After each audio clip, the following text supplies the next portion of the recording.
The drama of Twitter's early days is well documented. We don't need to go into that, but I do want to ask you one question. Yeah, it was a clown car. Ev Williams stepped down in 2010 Yeah. as CEO. You became CEO.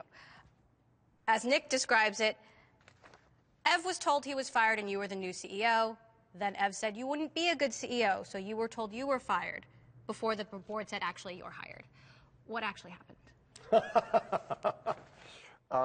I'm not going to go into all the details and the whole, palace intrigue stuff about all that. I'll say that, there's a lot of stuff that's been written about it. Some of it you read and think, like, that's interesting. I don't remember that person even being in the same city that we were in at that time.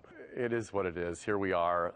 Ev and Jack and I now work really well together. Jack and Ev are still on the board. Those two run very successful companies in their own right. The beauty of this for both of them is that, it's hard for anyone in the world to look at those two and say, well, they got lucky. How often do you talk to them? Pretty regularly. Jack and I, we have dinner every Tuesday night at Zuni Cafe. Good. Yeah, Good on chicken. Market. Good chicken. Come for the roast chicken, stay for They're going to love this. Yeah. I'm basically walking around doing ads for Zuni Cafe. And then Ev and I talk regularly, too. In fact, Ev and I are trying to figure out when we can get dinner next week, in fact, over email right now. Mm-hmm. So do you feel like you have their support? I think so, yeah. I mean, yes.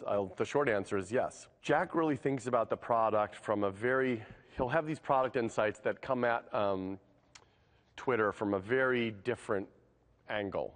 And then Ev always has this really firm grounding in the user that has gotten him where he is today, which is running his third successful company.